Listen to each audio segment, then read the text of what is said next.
Hello everyone, welcome back to another episode of Technology Glance.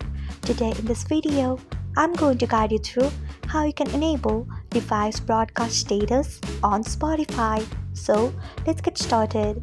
Firstly, open Spotify app in your device. Then tap on your profile icon. Next tap on settings and privacy. After that, tap on playback. Next you can see the option of device broadcast status. Turn on it by tapping on it. So this is how you can enable device broadcast status on Spotify. Thanks for watching. If you found this guide helpful, we would love it if you hit the thumbs up button below. We upload great new tech tutorials like this one every day. So do not forget to subscribe to our channel and hit the bell icon so that you will never miss another update.